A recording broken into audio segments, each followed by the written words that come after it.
o'clock. Let's start off by having Pastor Kelly Tipton from Central Assembly of God give us the invocation, and then we'll say the Pledge of Allegiance. Please stand. Okay, let's pray. Father, we thank you for this day. We thank you for the opportunity we have to gather together and discuss these matters. We ask for your wisdom and discernment and clarity as we go about just doing that. And Lord, I thank you for each person here today, and we love you. In Jesus' name, amen. Amen. Please join me for the pledge. I pledge allegiance to the flag of the United States of America and to the republic for which it stands, one nation, under God, indivisible, with liberty and justice for all. Thank you. And with that, we will call the October 2nd City of Vero Beach City Council meeting to order. Start with a roll call, please, Tammy. Dr. Zidans? Present. Colonel Young? Here. Councilwoman Moss? Present. Vice Mayor Sykes? Present. Mayor Howell? Present. Like a motion for approval of minutes? Make a motion to approve. Great. Have a second? I'll second. All in favor? Aye. All opposed? Hearing none, motion carries. I'm going to go to... I have an agenda change that I'd like to make. Yes. What did I have for you? It's just to move something forward, to move 6A, which is the public notice canceling the regular election, to move that to 4A, and that way we can do what we discussed at the last council meeting, which was to do Dodgertown and then go into the parking discussion. Can we move, I don't know if everybody can hear me. Can we move the resolution, which is B1, can we move that to after the consent agenda? No, this is 6A. Right. 6A to 4A, that's all. 6A to 4A, Yep, right. that's it. Then that's fine. Well, wait. Does that think mean we have to it goes vote on- before Dodgertown? I'm sorry, what? Wouldn't that make it before Dodgertown? Correct. That way we can do what we discussed at the last meeting, which was to do Dodgertown and then go into parking, or take a break in between. I think we talked about that, taking a break in between. Well, I'm not opposed to it. I'm just saying that I thought a lot of people are here for Dodgertown. We were going to do Dodgertown. I would say that we probably should do Dodgertown, and then if we're not at 5, we did say that we were not going to start parking before 5:30. So Right. what I would say is that if we finish Dodgertown before 5:30, then we do the election issue before we get to parking, so we don't start before 5:30 on the parking. But I don't know that we should do the election stuff. I don't really care, but I'm just saying that I thought we can still do what we said we were going to do without I don't going in front of Dodgertown. I don't expect it to take that long. I think most of the people who are here because of Dodgertown. The election's important also, so, yes. You're just asking for the notice of a public hearing to be moved, that's all, right? Right, and I'm going to review what is involved with that. So, I don't know, it would take maybe, I'm guessing, 15, 20 minutes, something like that. It's not an hour, and we're not talking about a huge amount of time. I think it's a pretty big issue. I think it's going to be discussed pretty thoroughly as well. I mean, the people are here for a lot of things, but I would say that we do Dodgertown first, and then do that, and then do the parking last. I'll go with whatever the consensus of council is, I- if we know what that is. Not yet. I would say we leave it where it is at this time, personally, 6A, where 6A is. Can we move stuff up later if we decide we want to? I don't see why not. But I really would like, because this is just a resolution and we do have staff here on that, I really would like to see that moved up to after the consent agenda, immediately after, because that won't take any time at all. Which one? The resolution, that would be 5B1. 5B1. There you go. 5B1. It's on page 3. Well, 6A goes with 4C, if you look at that. So, I mean, they should be together. Well, yeah, why don't we, I think that you should do it together with 4C, but not necessarily in front of Dodgertown. Okay, so you want to do that? Is that the I think that consensus would- of council? And then it's a second, I'm okay with that. And then the separate issue was the You wanted to move something different. 5, which one did you want to move? 5, The discussion about the airport, move it forward after the Yeah, consent agenda. I'm fine with that too. okay. Right after consent agenda. Tammy, you also had something to add to the consent Yes, agenda? I'd like to add on item 3F, which is an agreement between the city and the Police Benevolent Association Lieutenants Agreement. Does that suit everyone? That's fine. Yep. Okay, so would somebody please tell me what we're doing with 6A? 6A, well, we're moving to, just to join it with 4C, since it's the same matter. Okay. Do we have a consensus on this? Okay, motion to, I'm sorry, do you have a question, sir? So 6A is going to come after Dodgertown. It's going to come after, actually, Dodgetown and parking, based on that agenda. But if we get to, I think what we're going to do later is that we'll change it if we finish with that first thing, Dodgetown, before 5:30, and we have time, we'll probably get into the election stuff before we do parking. Which makes Because we sense. said last meeting that we were not going to start parking before 5:30. All right. That's wishful thinking, by the way. I understand. So, motion for, to approve as amended? I'll make a motion to approve. Second? Second. All in favor? Aye. All opposed? And that motion carries. Okay, we'll move straight away then into the consent agenda. We got. What do we got? What did I? You have a proclamation. Oh, yeah, we do, I'm sorry. Well, you have the proclamation. Go ahead, sir. All right. Do we have a representative here for this, Tammy? We should for Guardianship Awareness Month. Yeah. We can read it and I'll mail it to them. Okay, that's fine.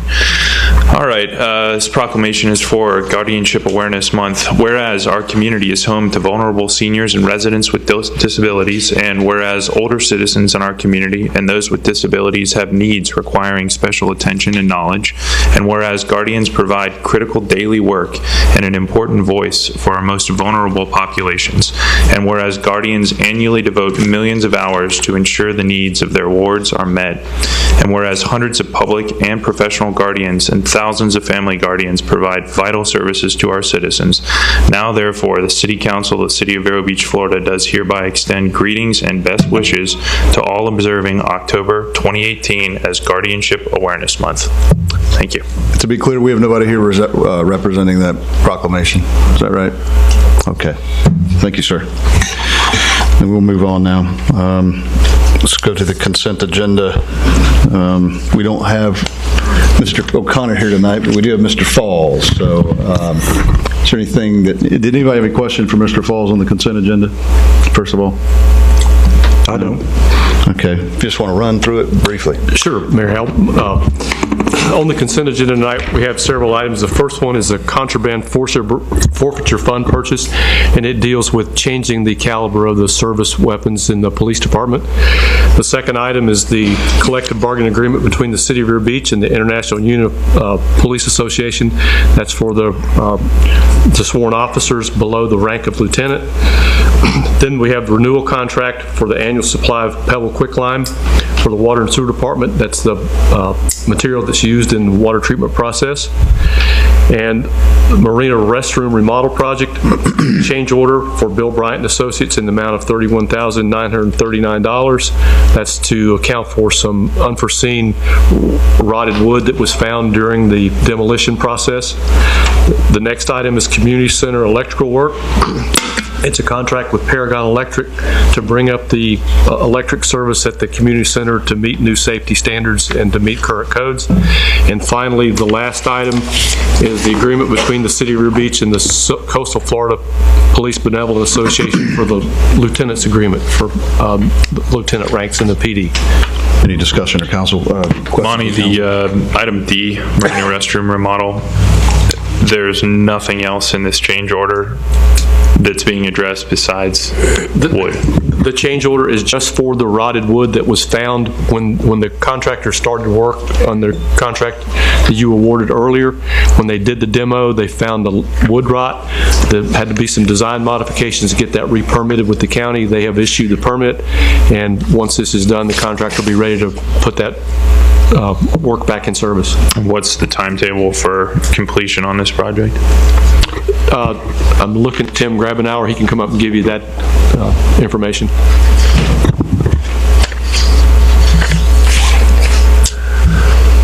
Good evening, Council. According to the project manager, 60 to 90 days from restart.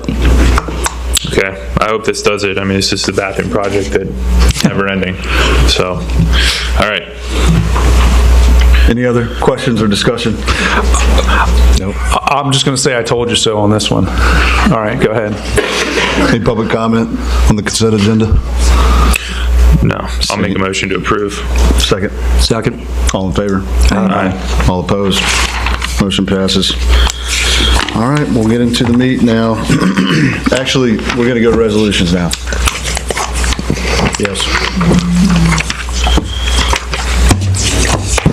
A resolution of the City Council of the City of Vero Beach, Florida, authorizing the city to enter into a supplemental joint participation agreement with the Florida Department of Transportation for a project entitled Extend Mark Light Taxiway East of Runway 4 at the Vero Beach Regional Airport, providing for an effective date requested by the airport director.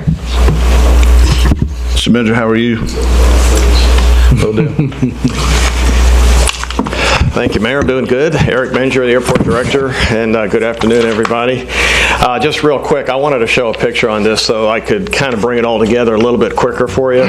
We've been talking about this project, and I've passed out a hard copy of what I'm showing the public on the big screen.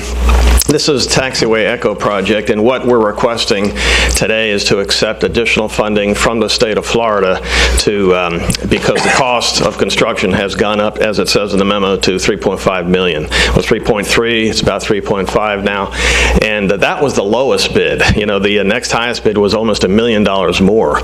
So we were amazed at some of the construction prices that came out, but they are high. The contractors are busy, and so we went to the state to ask for additional funding to participate in the price increase, and that's going to bring in an additional $200,000 approximately to help us cover this. The project we're talking about is shown on the field there on the screen. It's multicolored, although we're really not going to cover the asphalt in red, yellow, and blue. That was shown because we broke out some of the sections of the taxiway when we designed this. But the project is Taxiway Echo, which is parallel to the main runway there. And what's important, I wanted to show, I know maybe the public can't see the chart down below, but overall there's about $14 million of investment in this project at the airport, of which the state is contributing over $9 million to this. So we're very grateful to the state of Florida, which has been very good to work with, the FDOT, Florida Department of Transportation, that's funding a good chunk of this. And you can also see private development funds going in this, about $2.7 million in private funds and about a little over $1 million in the airport. So, you know, for a little over $1 million from your airport funds, we're getting about $14 million worth of investment here. And I just wanted to point that out. Also, that the general fund is not participating in this at all. It's all coming from the enterprise fund, the airport.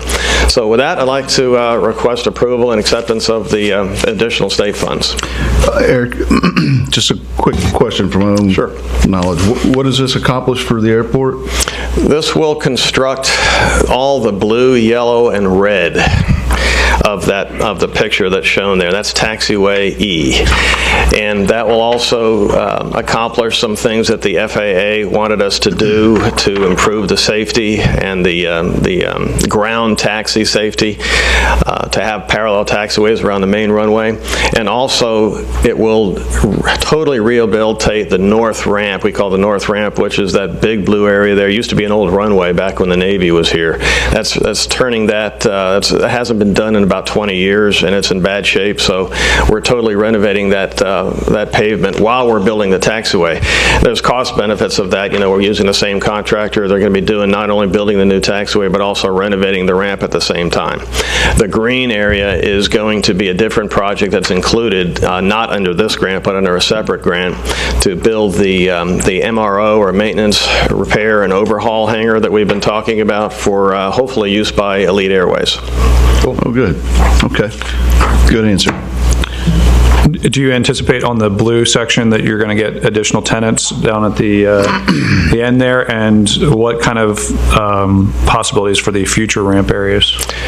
If you look there, you can see kind of a black outline. That's for future ramp development pursuant to what the master plan has proposed. As we see a little bit larger numbers of corporate jets coming in, we do see fewer smaller aircraft and more of the larger aircraft coming to the airport, and we just don't have a place to store them. So that ramp area would be future development by private investors that would come in and lease the property and then build the ramp and the hangar spaces in that area. And then on the north ramp, we already have some interest in building in the existing land that's there now from some tenants that would like to build hangars, and we already have, you can see the black outline, and it's hard to, JP Aviation? Yeah, JP Aviation, the northeast corner there.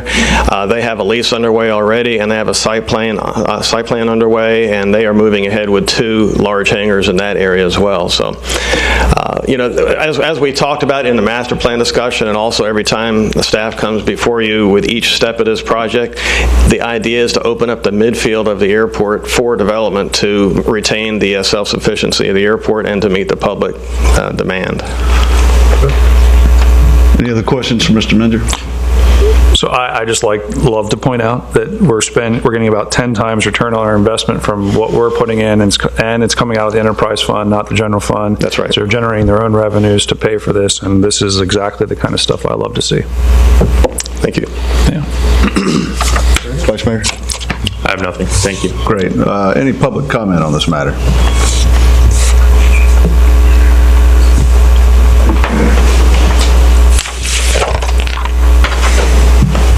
My name is Michael Bagby, and for 10 years I owned an aircraft and we parked it at the north ramp, and I know the state of that taxiway, and what Eric is proposing will provide a great service. Plus, we have a need of hangar space on that side, so I would highly recommend that you approve this. Thank you, sir. Any other public comment? Okay, motion for approval. I'll make a motion to approve. Second. And thank you. Roll call, please. Dr. Zedans? Yes. Colonel Young? Yes. Councilwoman Moss? Yes. Vice Mayor Sykes? Yes. Mayor Howell? Yes. Thank you. Mr. Mender, thank you for your time, sir. Okay, I'm going to go to now old business. This is to do with Dodgertown. I have 8 items here. Number 1, the purchase agreement sent by the county. Who wants to kick things off? Just want to invite the county up? Yeah. Okay. County, you want to step up the podium?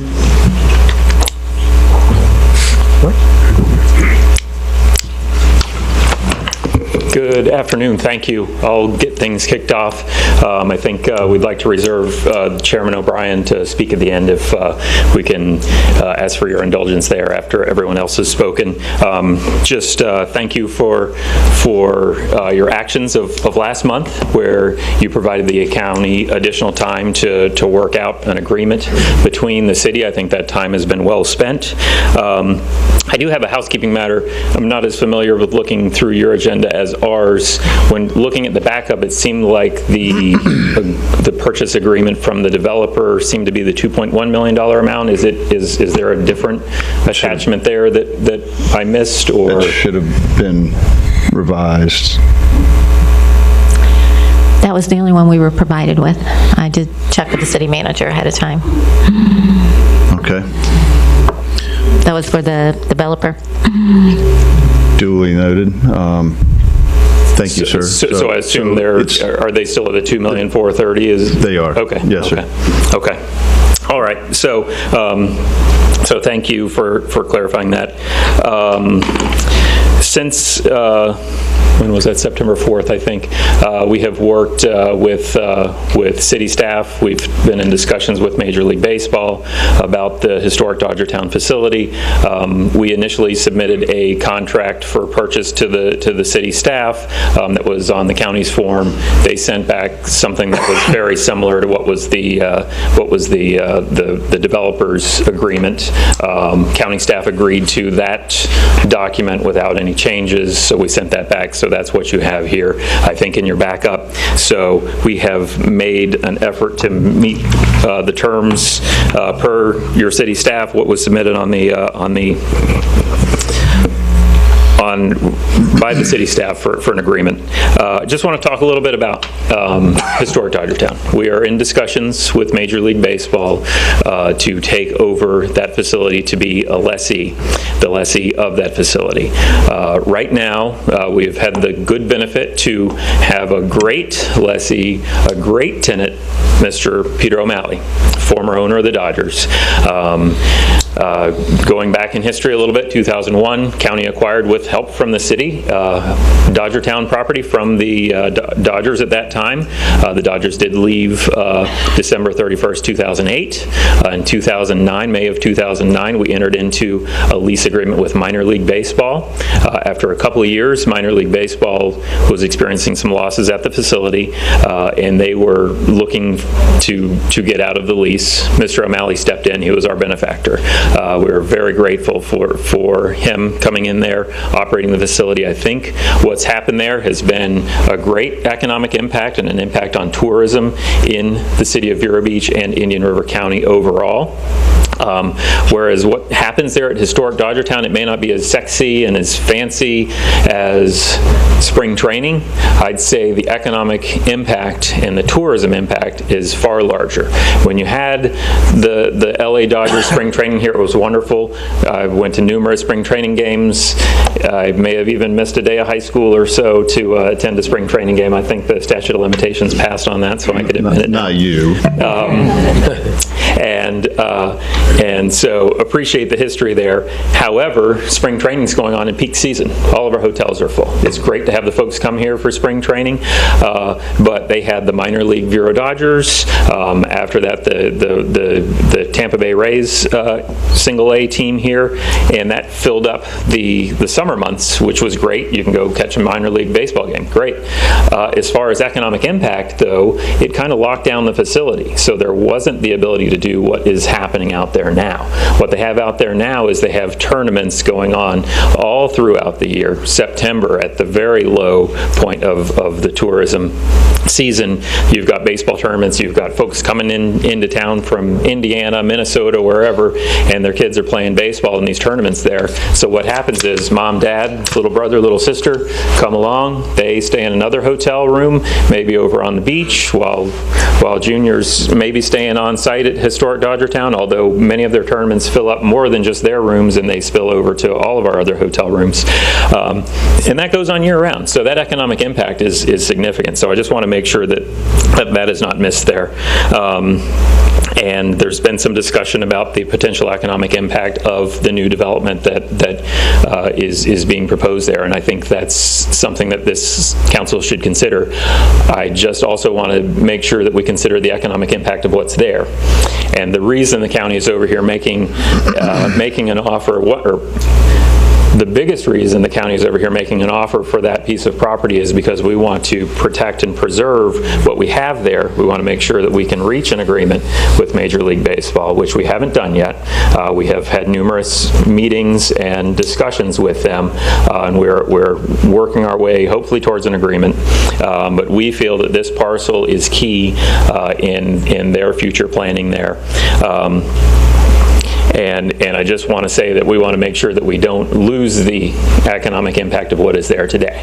If we're not able to reach an agreement with a successor to Mr. O'Malley, he's made no secret. He's I think 80 years old this year, and he's looking for a transition. He's been working very hard to bring Major League Baseball here, and he's been successful with that so far.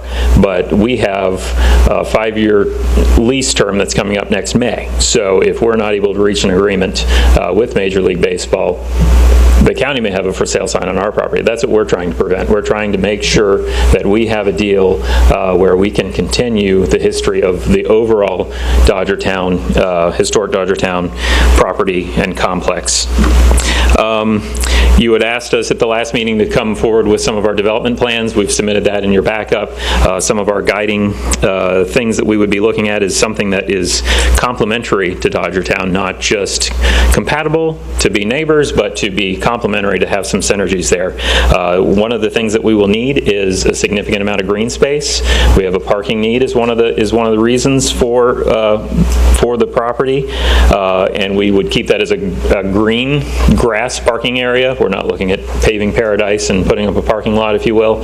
So we're looking at green space that could be used for Dodgertown functions, but could also be used for community functions, potentially a farmer's market or festivals or things like that.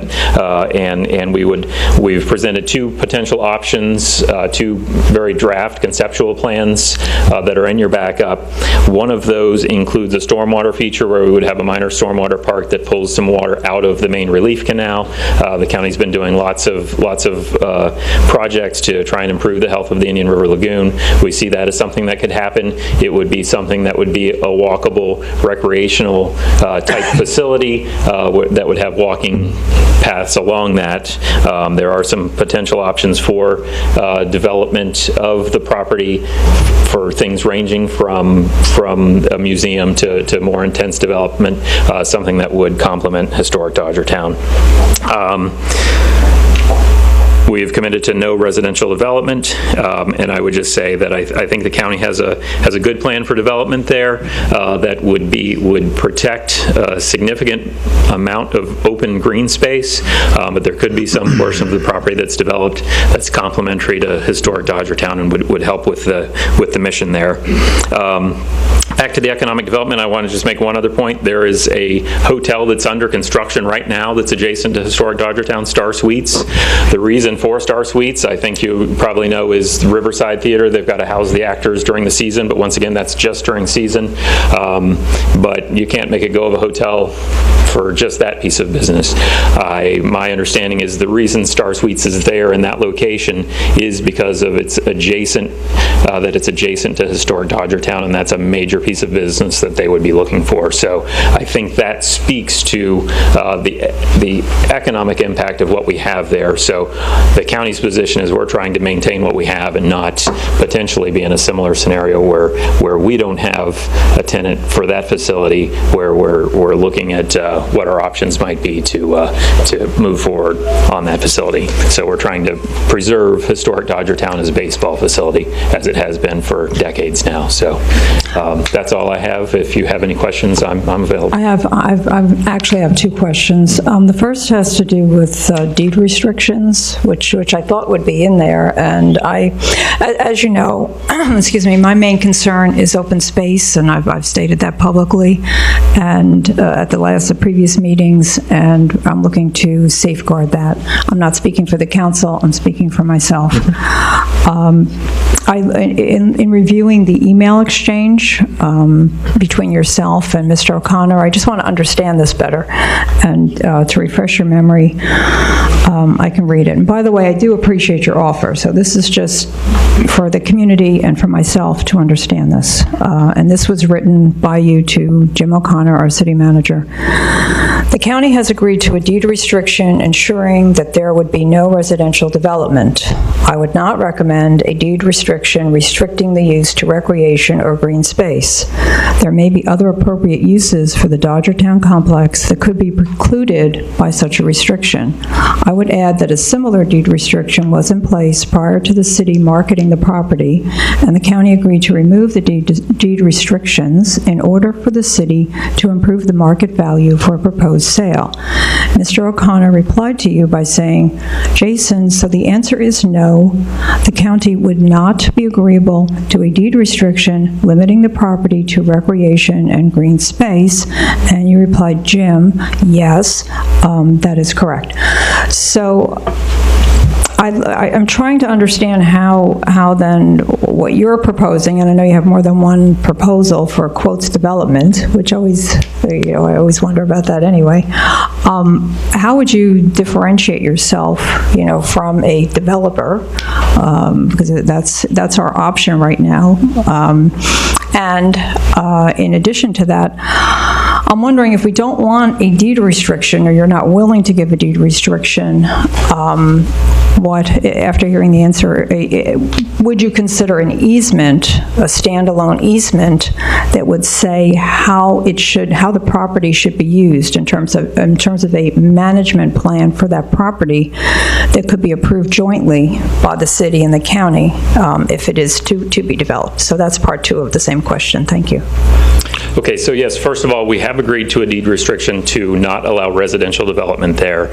I think it's the same language that's in the agreement with the developer. The question that I got from the city manager was, would you agree to a deed restriction restricting it to only open space and recreation?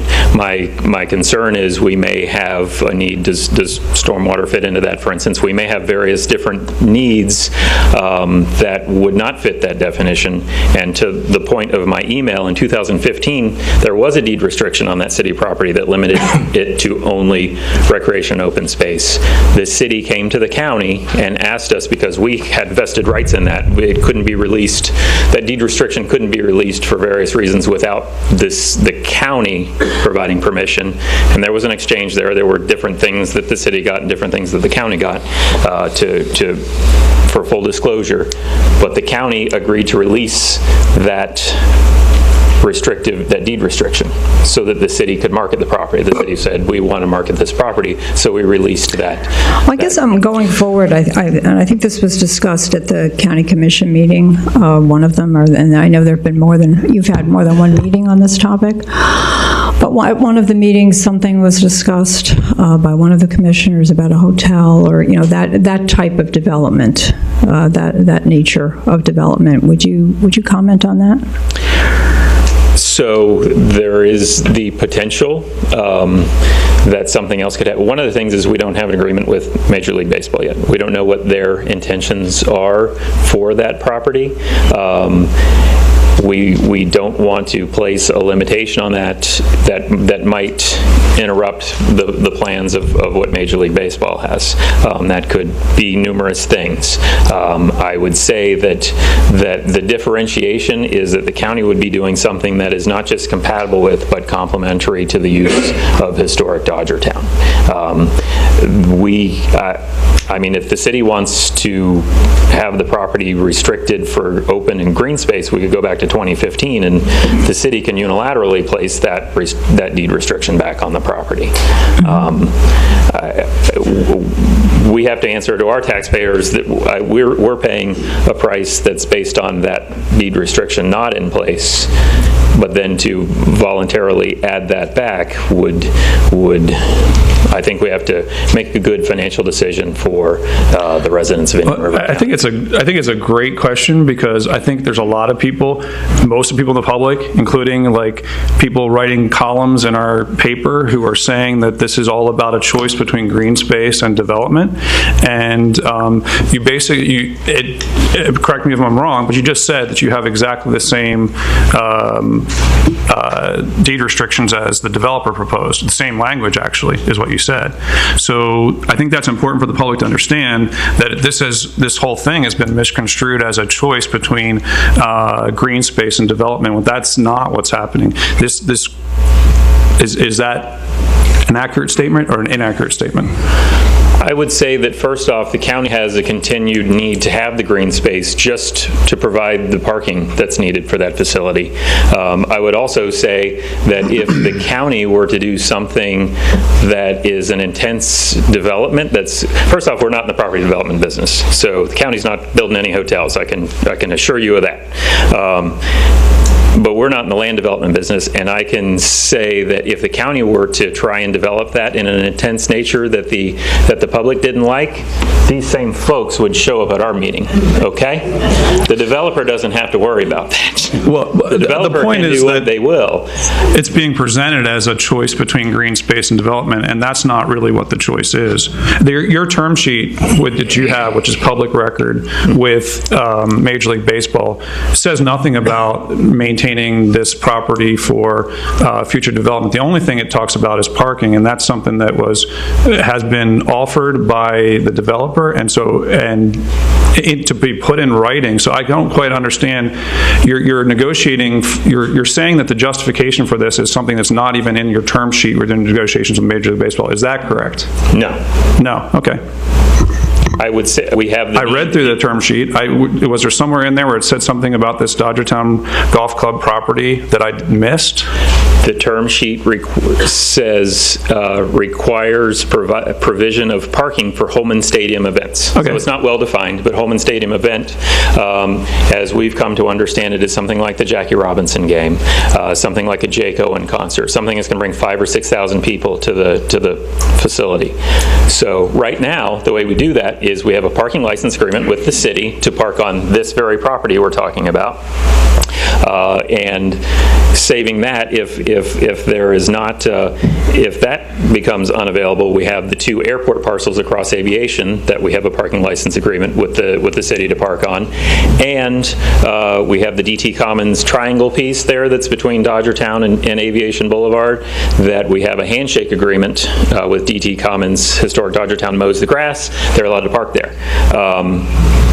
On site, we have very limited parking. If you look at the site plan, we've got a couple hundred parking spaces there. We can make a couple hundred more, but if we're talking about parking, last time I asked you at the last meeting to get together with the developer to talk about what potential agreements could be made with parking. Did you have that conversation? Yes, we had. Okay, and what was the result of that conversation? We had a conversation with the developer. The developer said he wants, and I don't want to speak for him, but I'll characterize it as I understood it, was they said they want to work with Major League Baseball. They want to work with whatever happens at Historic Dodgertown. They would be glad to provide some kind of parking arrangement. What I would like to see from did they offer to give you an in-writing agreement for parking? I don't recall there being. I'd like to see that if the city council. Did they offer that to you though? I mean, I asked you to talk to them between that meeting and this meeting. That was a whole month ago. I would have expected, if parking is your main issue, that you would have explored that, right? We did explore that. We had a conversation with the developer. They said they wanted to work with us. They'd agree to, I think they would agree to give us something, but we don't have anything in writing as we sit here today. And I think something like that should be in writing before any closing were to happen, if there is such a thing. I also, we're in search of about 2,000 parking spaces. That's a significant amount of property. It's based on our public works staff's analysis, it's about half of the property that would be needed to provide 2,000 parking spaces. My hope would be if the property is sold to the developer that there would be some kind of arrangement. I'd like to see that. From our standpoint, it'd be nice to have that before closing rather than some future promise to work out a parking deal. I think that's something that we should have before any closing.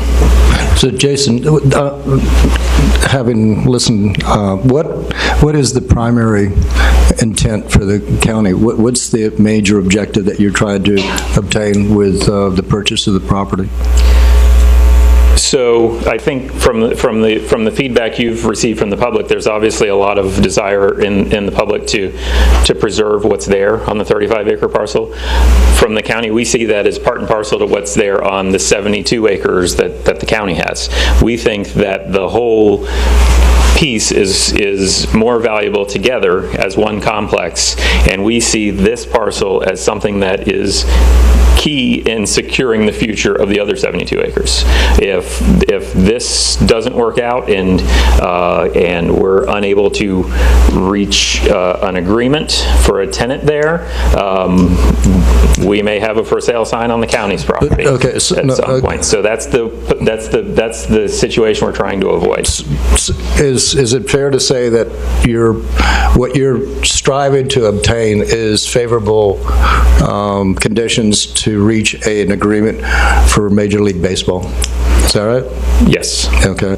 And as a concern is that because of Mr. O'Malley's increased age, there is a potential downside where if there was no agreement that the property could then be placed up for a sale as he's aging. Is that right? The potential is if Mr. O'Malley says, I'm done there as the lessee, if we're unable to find a suitable tenant, and there aren't a lot of organizations that have the wherewithal to run one of these facilities. So MLB is a nice big fish on the line. There aren't a whole lot of other fish biting. So our concern is if we're not able to secure a deal with the MLB, we may not be able to secure a deal with someone else. That it could jeopardize the entire. So I don't think that there's a general understanding in the public of the significance of Major League Baseball coming to Vero Beach. I mean, is this just one of half a dozen other locations in the United States that Major League Baseball will be coming out, or is there something different? Okay, so excellent question. So basically, Major League Baseball has some youth development programs that they run around the country. They have one in Compton, California, one in New Orleans, they have one in Houston, I think Houston, Texas, probably about 6 or 7 around the country. They envision, the vision that they've told us, they envision historic Dodgertown as the hub, the centerpiece of their youth development league, such that those other facilities from around the country that business would come here. Somebody wins a tournament in Compton, California, somebody wins a tournament in Philadelphia, Pennsylvania, they come down to this facility. And what makes us special here, the good thing that Major League Baseball values is the same thing we value, the history there, the history of Dodgertown, the history with Jackie Robinson. That is why it's here, they're talking to us, and not just some other baseball complex somewhere. There's a special piece of history there that they value for their youth development program with all of the history of Dodgertown, particularly Jackie Robinson there. So they view this as kind of the centerpiece of their youth development program for all of Major League Baseball. May I ask, by youth development, do you mean college teams or high school teams? How would you define youth development, if you would, please? A range of ages from early development on up to teens and high school, Little League? Okay. So we're not talking about Major League. I mean, we're talking about Major League Baseball, but we're not talking about a Major League team. To be clear, we're not talking about Major League Baseball, spring training, anything like that. I think it's gotten a little confusing, for the community at large when we discuss this aspect of it. So just to clarify, these youth development teams, could you just, could you define that, if you would, the youth development teams? Thank you. They have various different programs that they've got something called Reviving Baseball in Inner Cities, RBI. It does so they've got that program. They've got elite development. So it's a whole range of things. It's getting kids to play that want to play baseball. It may be from early on a recreational standpoint, and then it's also an elite development, a talent development program as well. So it's a broad category. It's the way I see it, it's them reinvesting in their sport. They're making sure that they've got kids playing baseball for that next generation who are maybe going to be professional baseball players, but probably most of them not. Most of them going to be baseball spectators, preserving reinvesting in their sport in baseball and making sure that they've got that next generation of fans going forward. So I guess what comes to my mind is, from the county's perspective, if we fail to work with the county, then the opportunity to reach a deal with Major League Baseball is complicated because they have to work not only with the county but also with a separate developer. Is that right? It's more complicated. Yeah, if we're not able to secure this property, that's one of the things that we think they value, that there is a need there to provide at a minimum the parking and potential complementary uses in their backyard. Thank you. I just wanted, Jason, Mr. Brown, excuse me. Jason's formalities.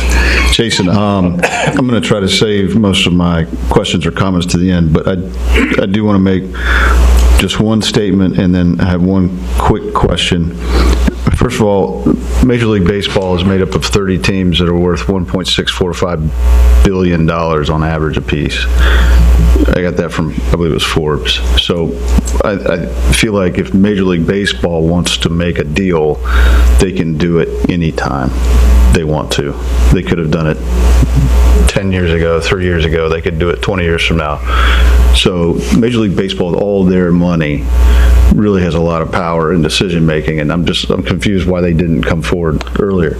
So that leads to the next question, and this is not a slight on the county. This is just edification. Why did the county not have interest in this when we put the property up for sale 3 years ago? And you may not be able to answer that. It may not have been on your radar. At that time, things were going along normally. We had talked about, there's long been this parking challenge at the facility. For Mr. O'Malley, it wasn't as important. We've been living off the kindness of strangers. We've got the parking agreement with the city, where we can park on 3 pieces of property the city owns. We've got DT Commons, where we've got a handshake deal. So we've been able to make the parking work. The good thing is Major League Baseball, they're looking at a 20-year time horizon. They're looking at a long-term investment. So in their mind, they're going through, well, this property currently is for sale, so it may be gone. The city may develop those other 2 airport parcels at any time, right? It's your property. And then DT Commons could be sold or developed, so that could go away. And, 5 years from now, 10 years from now, there may not be the ability to park for their facility. We had considered the parking question a couple years ago at the county, and it was decided that we weren't interested at that time in buying additional property at that time. And you have a change in tenant for Mr. O'Malley. He didn't want to make an issue that the county would need to buy another piece of real estate at that time. Thank you for your answer. It's kind of along the same lines. And I understand the argument. I understand the merit of the argument that the county feels like, or they're telling us that it will potentially jeopardize your deal with Major League Baseball if you're not the purchaser of this property. The problem with that is that when you look through the term sheet of the deal you're doing with Major League Baseball, there's only one item related to this property, and that's parking. And you've been offered a solution to that, and I would really like to know why Major League Baseball, if this is such an essential thing that they need to maintain that, and they're really interested in this, why aren't they making the offer? Why, and the advantage of that, which is a side advantage for the public's information, is that Major League Baseball is a for-profit company. When the city owns a property, or it's in the city residence and it's owned by a for-profit company, that's going to be generating tax revenue that's going to go to our schools, to our county government. Actually, the county government gets a bigger share than the city government, even though it's in the city, and emergency services and things like that. And to me, if the 2 deals are the same, but the county, on the other hand, is immune from taxation because they're a division of state government. And so they do exactly the same development, but they do it on county-owned property. It's going to have 0 revenue to our schools, to our county government, to our city government. So why exactly, where is Major League Baseball? Why are they not the ones here? If it's so important to them, why are they not doing it? And why did they only include the issue of parking, which there's a solution to? Why was that the only issue in your term sheet with your negotiations with them? I'll say the term sheet is a request that they have had. We don't have an agreement between the county and Major League Baseball yet, so I can understand their reluctance in going and buying a $2.4 million piece of property on the idea that they're going to reach an agreement with us. In the event they don't reach an agreement with us, that would really be an odd purchase for them. So they've been reluctant to move forward with such a purchase without the agreement. And so that's why, from our standpoint, it's really terrible timing for us. If this was happening a couple months later, it would be much better timing for the county. But of course, the city council has to do your business as you will. So you're looking at selling the property now. If we were further along with Major League Baseball, they may have more interest. Yeah. Of course, you just make, those are just based on some assumptions, because you can't speak for MLB. I cannot. Yeah. Jason, a couple questions. We delayed this for 30 days, and I was really hoping we'd have some more definitive answers to a potential MLB involvement in this particular piece of property. Have you had contact with anyone else in the organization besides Peter O'Malley? Because what I heard you say was, given his age and desire to potentially retire, do we know who this potential predecessor is? And if so, has the county made contact with that individual? Did we gauge where they are in a potential doing something here? Because my fear is, when you really lay things out on the table, there's no one here that disagrees with the historical significance of this piece of property. There's no argument. So let's pull that off the table for a second. So what we're looking at here is really two different deals that are very similar in a lot of ways, both of which have the potential of no guarantee for anything happening there. We have someone that's offered to come in and buy the property, develop it. Obviously, the city benefits substantially more from tax implications on that and revenue to the city. The county is going to be not paying any taxes unless it gets developed. It sounds like there's a potential to have some similarities between the type of development that probably will happen, because obviously you want to make this thing economically viable. It doesn't make sense to leave it as a grass parking lot in perpetuity. So I'm sitting here weighing our options. We all agree about the historical significance, but I feel like I'm coming away with less guarantees than I had originally hoped when you all made your generous offer and presentation last time. It seems like we're kind of backpedaling a little bit here. Okay, so let me clarify. I think we haven't been just discussing this with Mr. O'Malley. Mr. O'Malley he's the one who's been working Major League Baseball for a couple of years. Major League Baseball has already been coming to that facility. They've been bringing their programs there. They're a significant book of business for historic Dodgertown. So to the point that we don't make a deal with Major League Baseball, a significant chunk of business that historic Dodgertown has could potentially go away.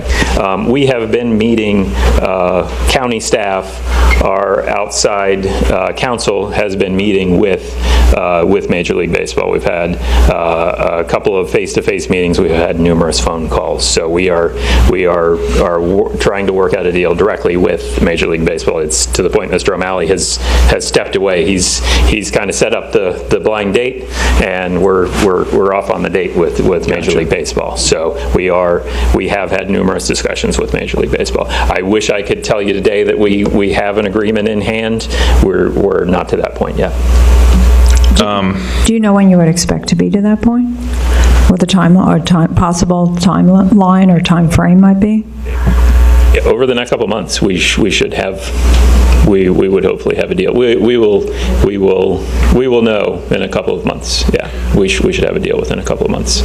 Jason, who's currently managing the existing Dodgertown site? So Craig Callan, you may have seen he retired in the paper. He's been involved with Dodgertown for decades.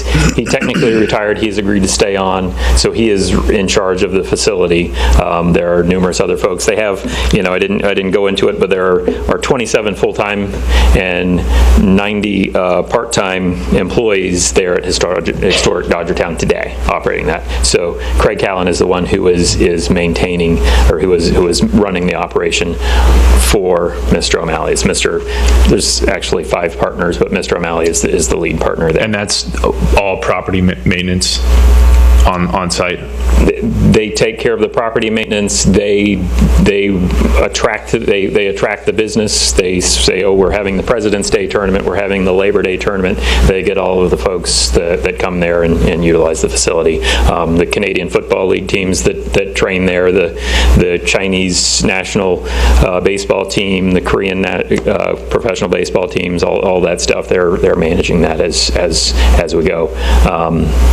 And I wish sometimes, you know, they're focused on running their business. I wish it was more clear to the public just the activity that goes on there right now. And I understand what you guys are up against. It's a tough thing to try and negotiate and give a lot of detail to in the early stages. What if any tax dollars go to property maintenance for Dodgertown now from the county? So right now, in the current lease, there's a $250,000 a year contribution. Half of that, $125,000, can be utilized for maintenance. The other $125,000 is utilized for capital improvements. To paraphrase, it's a county asset, it's a county facility after all, so that's part of the lease, is that $250,000 contribution. So I guess, you know, and this is not a slight. Is there any other bed tax money, or can I finish real quick? I'm sorry. I was just asking for completion of this answer. Gotcha. You know, a concern of mine, and it's a legitimate one, and it should be for everyone in the community as well. I mean, we went through something similar with Leisure Square, where we had a property that really needed a lot of work, and yeah, I saw some photos recently of the current state of that facility, and I guess, you know, I would have a legitimate concern if Major League Baseball is currently doing the upkeep on Dodgertown. There's a lot of improvement that needs to be made. There's roofs falling in. There's a lot of safety hazards. There's also, you know, what assurances do we have that whatever happens at this new potential development is going to be run in the same capacity, in the same way? I mean, it's pretty poor over there. I don't know if you walked it recently, but there I will acknowledge there's some deferred maintenance items there. That's going to be part of any deal we have with Major League Baseball, is who's paying for what. The county's going to have a responsibility there.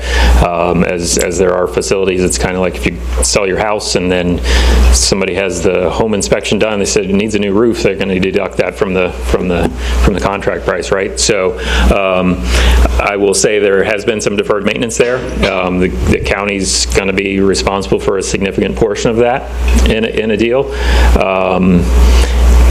I would say that Major League Baseball has, we talked about them being a large organization, they're saying the place has to be to Major League Baseball standards before they can run anything there. So their commitment is that we're going to get things up to speed, and then that place is going to be maintained in a first-class rate. I'd say better than historic Dodgertown or Leisure Square or some other local government City facilities Marina. around here.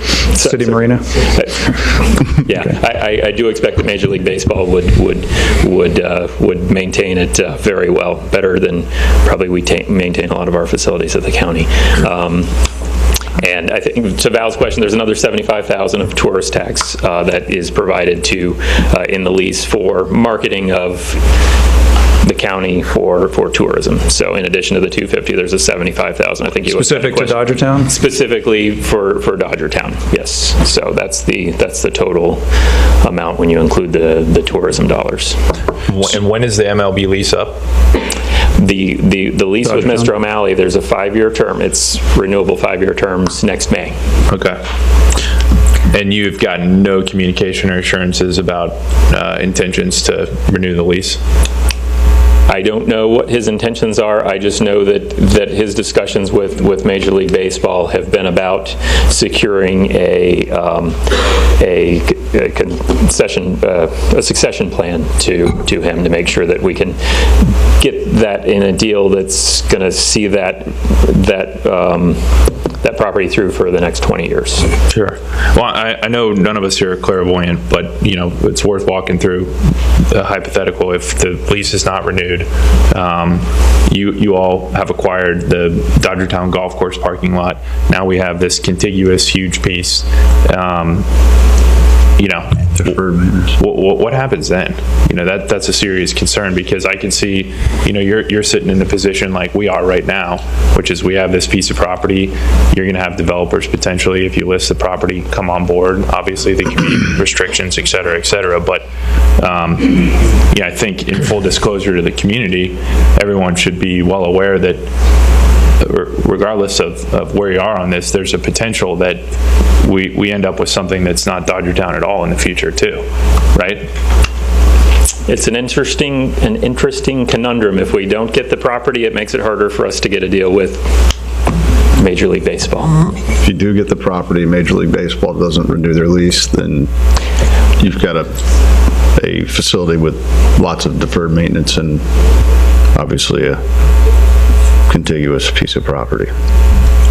Hence why it's not great timing for us at this point, but that's no fault of the cities. You've got a business deal ahead of you. It's not easy on either side.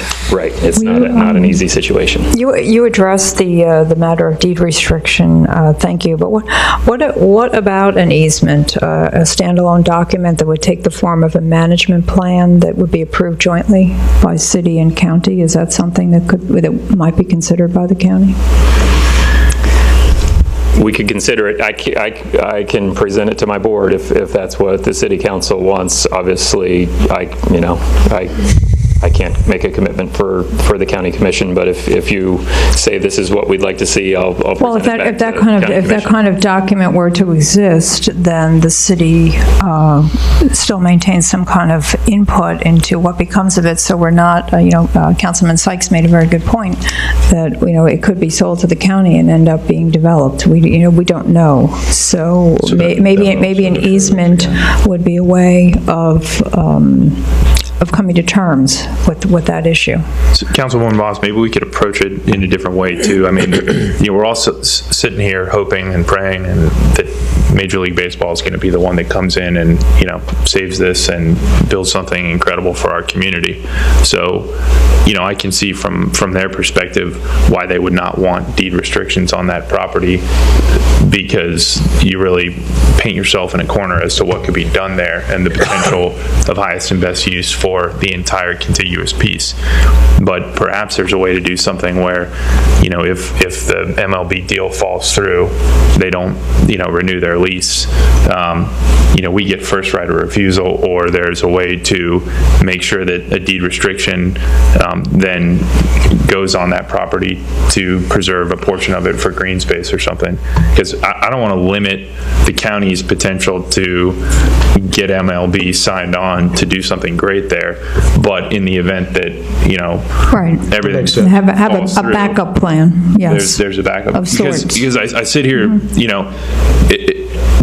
if it weren't for the $660,000 in debt service that we're paying on the property, we might as well hold on to it and make it a parking lot ourselves and wait and negotiate a deal with MLB.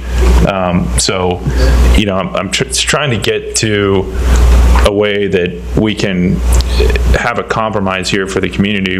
We all want green space. We know it's important. We realize there's a historical significance here, but something has obviously got to be done because it can't continue to stay the way it is forever. And don't forget, within that same notion, that the city council prior to the city council, or maybe the one before that, I can't remember, we deemed this property to be excess surplus. Yeah.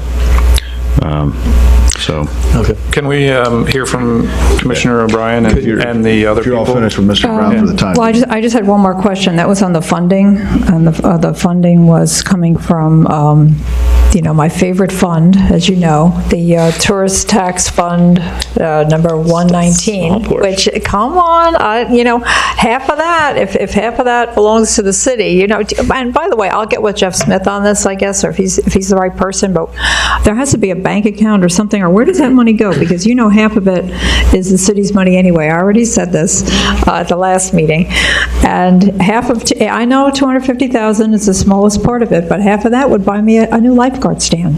So I have to ask this question. I have to ask. I would say our proposed funding for is $250,000 from tourist tax. The other $2,150,000 is from the county's optional sales tax, which is the unincorporated portion.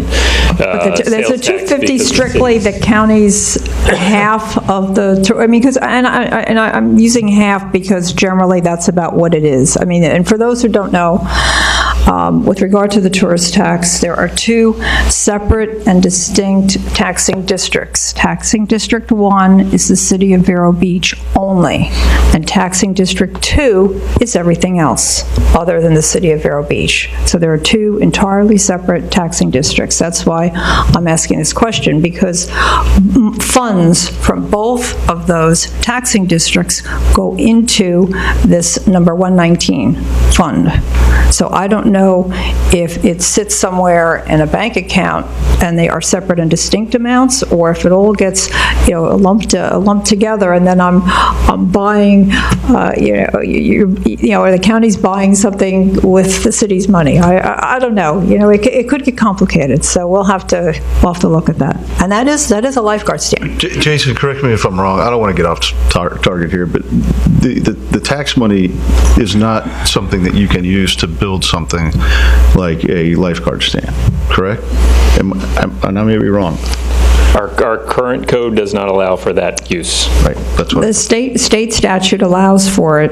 The county ordinance does Yeah, we not. had this conversation, and we asked, and Peter Bryan told us, Commissioner Bryan told us he was going to go back to the county commission, and Yes. we can ask him when he gets up here whether he's done that. Yes, we're still hopeful. Okay. But anyway, could you explain, just for the community, the optional sales tax fund? Could you address that for a moment? Optional sales tax? Yes. Sure. Yes, thank you. That's the seventh penny of sales tax. So you go buy a candy bar and it's $1, you pay $1.07. 6% is the statewide rate. We have adopted by voter referendum a seventh penny. That penny is shared between the county and the 5 municipalities, and those funds can be used for infrastructure, the infrastructure needs of those governing bodies. So what we would be looking at is the county's portion of that 1 cent sales tax would be the other $2.1 million there. That was last approved to extend that for in 2016. So we've had that tax in place since I think 1989. And the city, the cities, the 3 cities and the 2 towns in the county all share that revenue, and that's approved by voter referendum. And it was renewed in 2016 by a favorable rate, I think like 63%. We use it at the county. We use it for roads. We use it to build fire stations and jails and parks and things like that. So I don't know what the different municipalities do with it, but it has to be spent on infrastructure.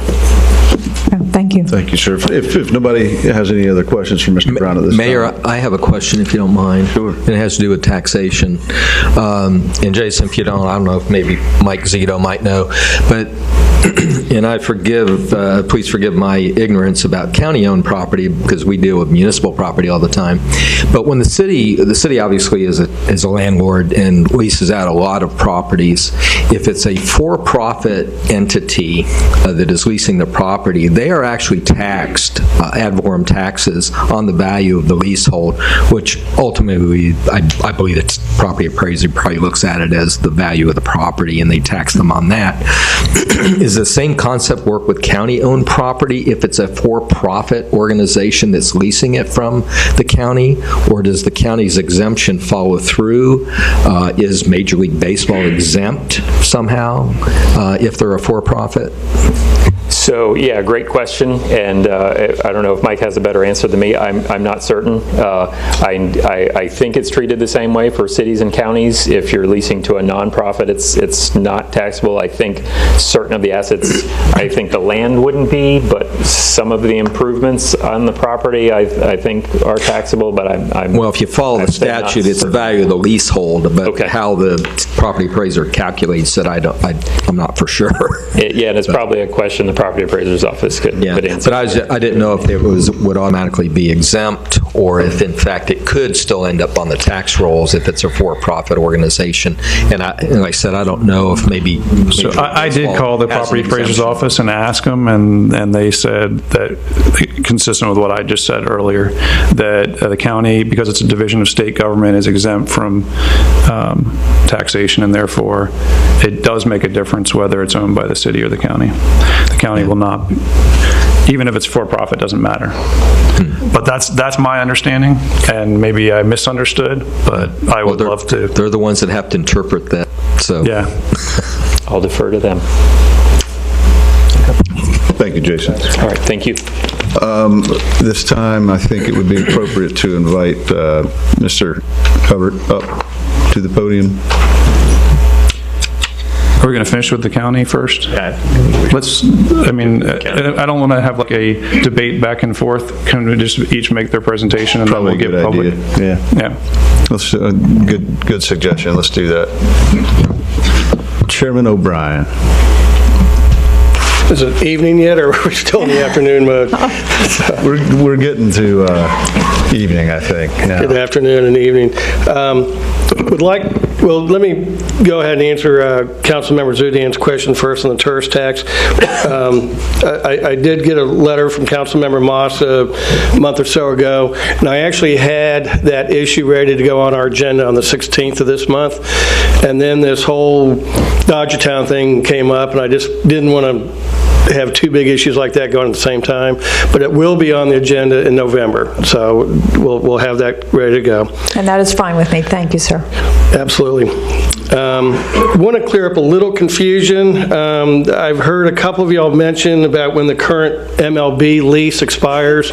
We do not have a lease currently with Major League Baseball.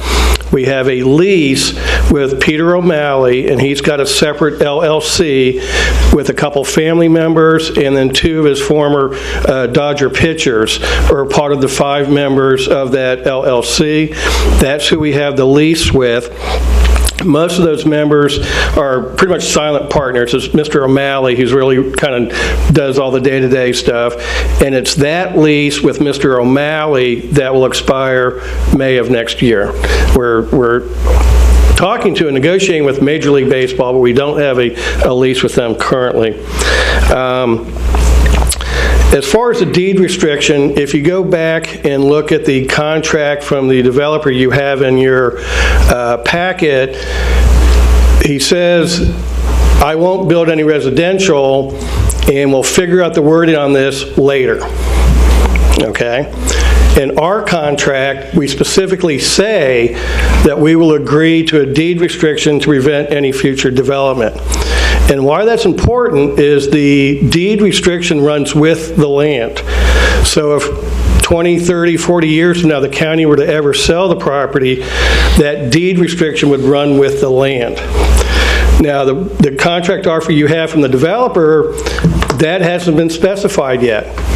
You know, it'd be like me trying to buy it, saying, yeah, Peter O'Brien, I won't build development on it. I write that in the contract. If I turn around and sell it the next day, though, that protection's gone because the person I sell it to doesn't have that deed restriction.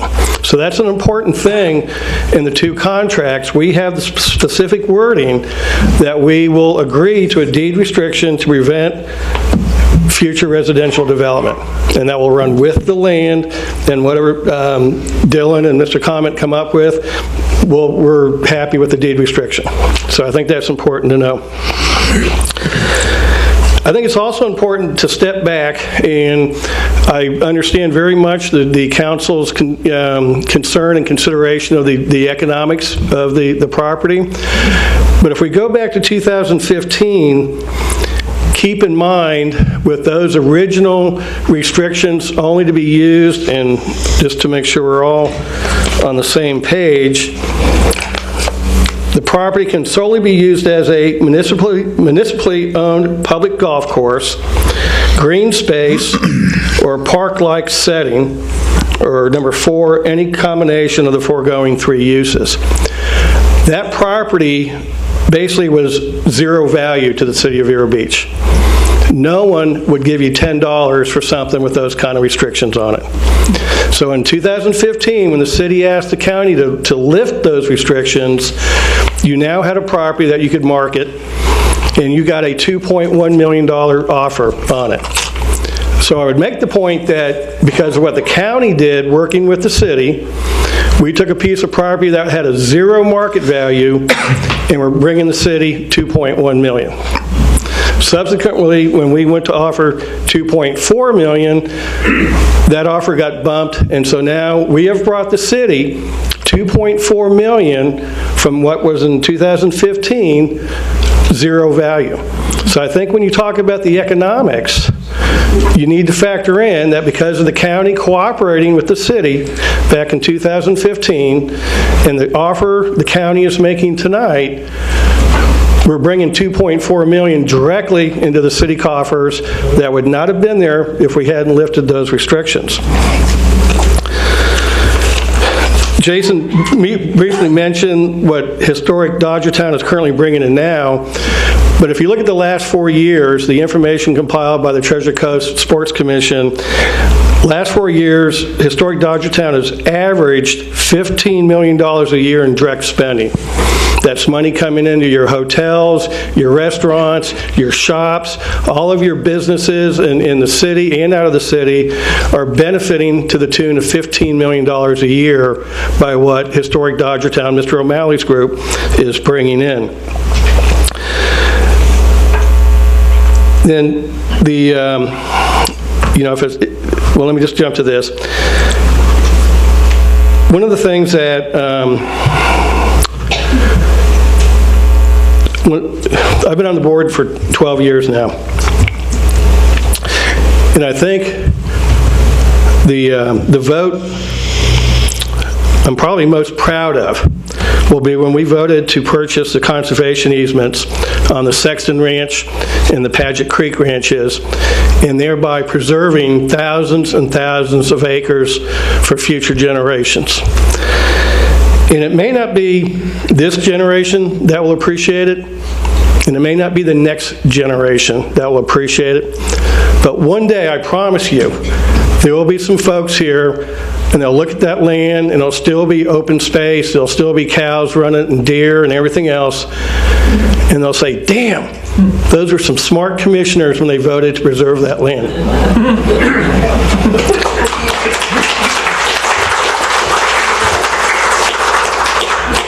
And, leadership, in my mind, isn't always dollars and cents. It's about having a vision. It's about leaving a legacy. What do you want to be known for when you step down off that dais? Today, the Board of County Commissioners voted 5-0 to rename North County Park to Fran Adams Park, after then Commissioner Fran Adams, for all of her hard work getting the state to allow us to build the North County Park and the shooting range up there. Her relentless determination to get something done for public use to benefit the public was now recognized today in that 5-0 vote. So I think now tonight, the City Council has an opportunity to leave that kind of legacy, to make a vote that will be positively remembered by future generations. And Mayor Howell, I know one of your kind of goals has been to have better city-county relationships, better projects together, doing things together. And I can't think of a better one than selling the Dodgertown Golf Course property to the county. And I have here with me the original copies of the agreement for sale and purchase that we submitted to you, that you have a copy in your backup. And also I have two members of the clerk's office here that will attest to my signature as chairman. And it is with a sense of honor and pride and legacy that I'm signing these contracts right here, right now, to conclude the sale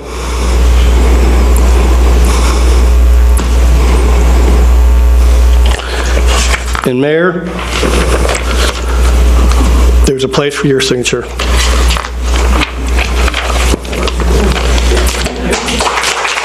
Thank you, sir. Hold on to that. I'll hold on to that. But thank you very much, Commissioner. Commissioner O'Brien, question for you. What assurances, again, I know you don't have a crystal ball, none of us do. What assurances do you have that a future commission won't sell the land and thereby leave these deed restrictions out of the deal? They cannot. That's why the deed restriction that we have agreed to restrict to no residential development runs with the land, and your attorney can confirm that. Doesn't matter who we sell it to down the road, that deed restriction runs with the land. The only people that could lift it would be a future city council. I think that's right, isn't it, Wayne? So the city council could vote to lift that deed restriction, where the county cannot. And that's why we're happy to agree to it. It'll run in perpetuity with the land, and there's nothing we can do to pull it off once it's on there. I'm a little confused about what you said about that deed restriction and what the county administrator said about that deed restriction. Okay, so he said, my understanding was, and you can correct me if I'm wrong, that you have exactly the same deed restriction that the developer has, and I don't understand the distinction that you're making between theirs and how this would affect a future sale, whether we sell it to the developer or we sell it to the county. So please explain. So there's three aspects there. One is the developer said, I agree, I won't put residential on there. And in his contract offer, it says wording to be determined later. So it's just the developer's individual word is all you have right now. The county, in our contract, has agreed to accept a deed restriction preventing residential development. Those are two entirely different things. But your county administrator said that they were the same exact language. So my question is, was he correct or incorrect when he said that? Actually, I think that came from someone on the dais that it was the same language. No, it came from him. Well, I can tell you, if you look in your backup, you'll see the difference. There is no mention of a deed restriction in the developer's proposed contract. The deed restriction is in our contract. Attorney, is that correct? It actually is in the developer's contract. So it's the same as the county? Where it says he will accept a deed restriction? Right, it says the restriction would be no residential. Okay, he says he agrees to that, and wording will be determined later. There is no mention of a deed restriction in his contract. He says the wording will be determined later. Right, it does say that. It says it is the intention that no residential development be permitted. Intention, right. And wording to be developed later. We have taken the step to say we will accept a deed restriction which is permanent unless the city council lifts it. The third issue that got confusing is we were asked if we would accept a deed restriction to only park and recreation, and that's the one we said no to. And that's what we said, that was the original back in pre-2015, and if you all want that, you can just do that tonight and then not sell the property. So we're agreeing to the deed restriction on no residential development, but that wording, specific wording to a deed restriction, is not in the contract you have from the developer.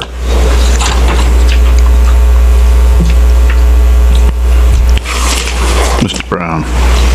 And for clarification, my statement was that we signed an agreement that was a similar form to the developers, and we signed it as the city staff sent it over to us. They said, here's a proposed agreement, and we agreed to the deed restriction language that was in that agreement. Yeah, it would seem like our city attorney would have sent the same agreement to both. Is that not correct? It is similar. It was added that the exact language of such restrictions shall be agreed to by the seller and buyer prior to closing. Failing such agreement, this agreement may be terminated by either party and the deposit returned to the buyer. So we did elaborate a little bit, saying that if we couldn't come to terms on the exact restriction, either party could terminate the contract. And was there any issue with the developer agreeing to those same terms? That is not in the one that the developer signed, but obviously before you go to closing, we're going to have to determine what that language is. Yeah. Okay. going back to something that Councilwoman Moss alluded to, I had the idea that the decision would be so much easier, and obviously, let me point out, prior to going through this, it was mentioned to me by a local who I know very well and have for years, and they also are developers, and what they said to me was, you never know what's going to happen with a piece of property because of that crystal ball I keep mentioning. Nobody has one. But I just, in my thought process, I thought that I would instruct Mr. O'Connor, the city manager, to send an email to the county administrator, just asking that, I'm paraphrasing here, it would be great if we could include verbiage. I said the only restriction I see, except construction of residential homes, there is no other restriction. So what I said was, maybe we could include some verbiage that would allow only for passive recreation and or green space and or unpaved parking for the Dodgertown area. And Jason's answer essentially was, I'm sorry that we can't do that. And that may very well be because Jason also cannot predict the future. But to me, it certainly allows, if the county so chooses, to do anything that the developer, private sector entity, would want to do with the property. So I think, like Jason said, we're not in the land development business. It would be more like something, I don't know how many years ago it was, but the Dodgers came to the county and said, hey, we need a new administration building. So we put money in to build that building that's back behind right center field. A couple years ago when minor league baseball they said, hey, it'd be great if we really had this big open field. So we put money into building that field. So the idea would be is if Major League Baseball does come in, and at some point they say, hey, you know what, we need another weight room, or we need another batting cage, or we need some dormitories because we got all these young kids coming in, they want to be able to stay on property. That's what we're thinking, that they would come in with something, they would say, this would be great to help supplement what we're trying to do here, and then we would figure out how to get it done. But for us to say, the county, as a county, we're going to build a hotel to compete with the other hotels, that's not what we would do. It would be something, the tenant, hopefully Major League Baseball, will come in and say, this is a facility we think would help complement what we're doing. How can we make it work? Thank you for that clarification. Yeah. And, yeah, it is a crystal ball thing. I would say, when the Dodgers left, we worked very hard to try to get a tenant to continue the Dodgertown activities. Minor League Baseball came in and worked real hard, and then Mr. Malley came in and worked real hard. So, that would be always our long-term intention, is to continue for that to continue. There's not a whole lot of people that can do that, so it makes it tough to find a good fit, but that would certainly be what we've tried to do in the past, and we'll certainly try to do in the future. Again, there's no crystal ball, but I don't think there's a crystal ball for your other proposal either. All those urban centers look nice, but the gentleman's a custom home builder. So if you listen to that tape, all those pretty pictures he showed you were things, well, you should go look at this. This is what we're thinking about. He never said, I built that. So, crystal ball can be just as cloudy there, too. Chairman O'Brien, would you envision the most likely scenario that the county works out some sort of lease agreement with MLB on, let's say, the entire parcel, or would you all consider selling outright to them if they made an offer like that? So if we get the parcel, yeah, it would be part of the lease with them. We would lease the whole package to them. If they came back at some point and said, well, now that we have a lease, and maybe after a couple of years they said, hey, this thing's really taken off, we want to be here forever, and we would rather own it than lease it, then I think sure we would entertain an offer from them. I think we would look at doing the same things, and again, the deed restriction we've agreed to on the 35 acres would run with the land. So even if we did sell it to Major League Baseball, that would still run with it. And we would probably, maybe put some of our own restrictions on there that they would have to continue to use it as a sporting facility, and if they want to sell it, then it reverts back to the county. Which, if I just real quick, that's exactly what we did with the Grays Foundation when they purchased the 16th Street ball field from the county. There's a deed restriction there that the Grays Foundation can only use it for, sporting related activities. We gave them a little leeway if they needed to build an equipment shed or something related to the function, but they could not sell it for future development. So I would envision something like that if Major League Baseball ever came in and said, hey, we want to buy it. I'm sure you know the answer to this. Any other piece of current Dodgertown property have other deed restrictions against residential? I'm just wondering kind of what classification, say they come in and it's either a lease or they own the property scenario, the restriction that follows, would that prevent them from building housing for players and that sort of thing? And would that fall under residential? No, like a dormitory type thing or conference center or training room, that would not, well, or even I would defer to your attorney, but I don't think that would fall under the definition of residential. Well, if there's people residing there, it may, is the problem. Well, a hotel is not residential. Right. Hotels are considered residential in our zoning, I believe. Yeah, and so, the irony here is we want this restriction, but it may end up hurting us in the end. I think so. Yeah.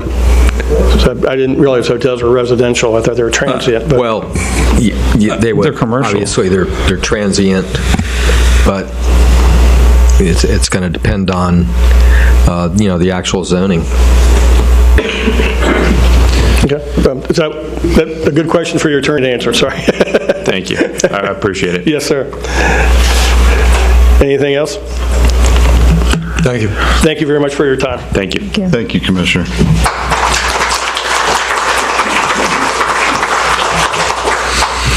Do you have something on that list you wanted to? It says Laura Moss.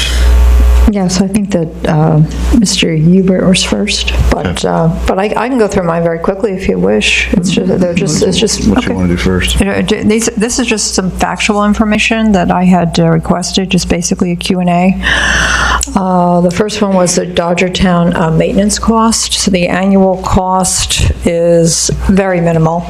The mowing contract is just under $10,000. It's $2,500 approximately for in-house landscape maintenance costs, and about $1,200 for in-house mowing along the right-of-way. So the total is it's under $14,000. That's the annual maintenance cost for Dodgertown.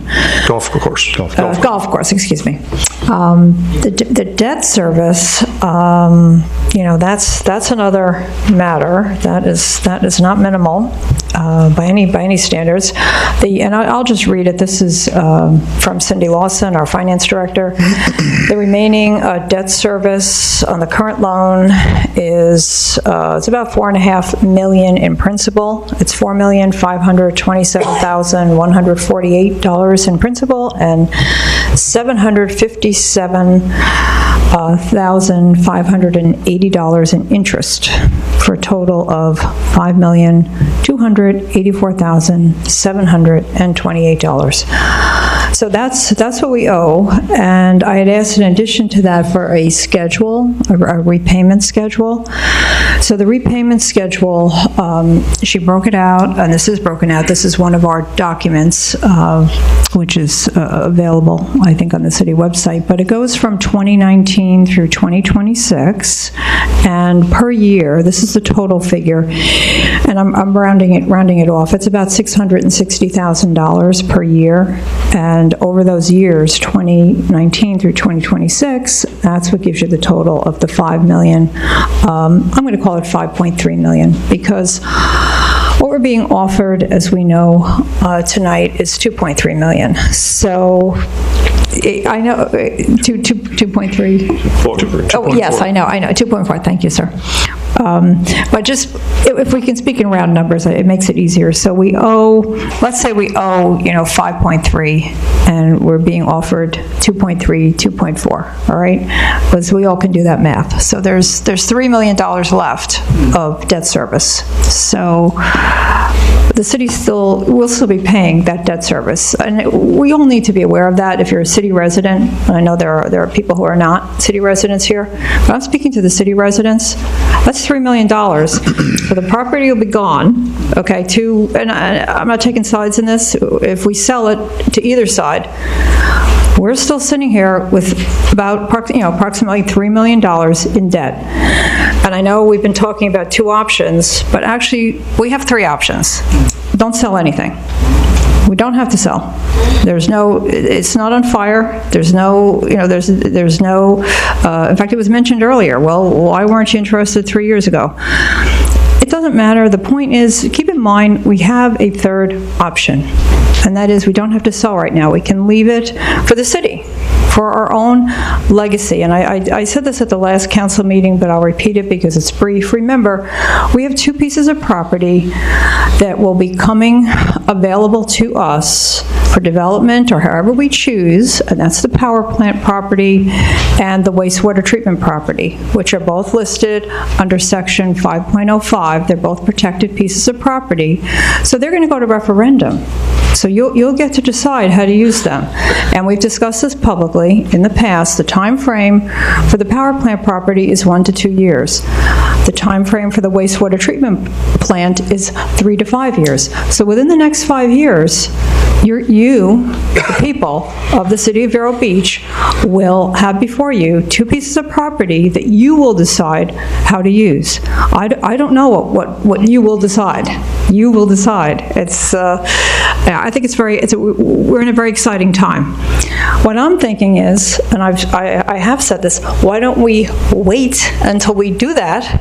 Then we can see, do we need that? Do we need open space? I mean, maybe we will want open space. It's hard to know right now. It's hard to know. And think about one other thing, because so often I hear it said, "Oh, what a mistake! That was a mistake to put the power plant where it is, and what a mistake to put the wastewater treatment plant where it is. Oh, terrible mistake to locate it there." But think about it. Think about it. What if those mistakes had not occurred? That would all be developed right now. That would all be developed, all right? We would not have the luxury, and it is a luxury, remember that, it's a luxury to have open space. We would not have the luxury today, and within the next 5 years, of deciding how to use that property. It's only because that mistake occurred.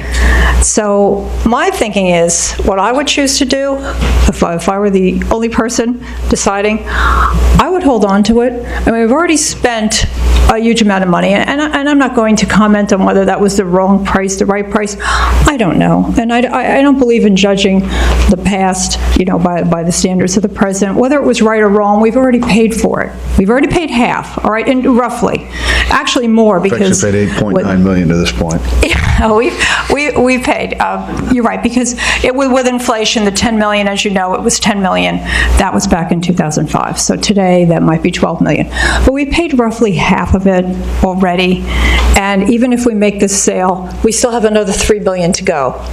Except we won't have the land. The land will be gone, and we won't have this option, this legacy option for the future of deciding what to do after we've developed the other two pieces of property. So that's my thinking on it, and that's why I ask these questions. That's why I put it on the agenda. I want to be very, very clear about that, because I think it's really important. And we talk about legacy, and I do respect what the county has done in terms of their legacy, and I think we're already on the path to this being a legacy piece of property. We've already paid, literally, for half of it.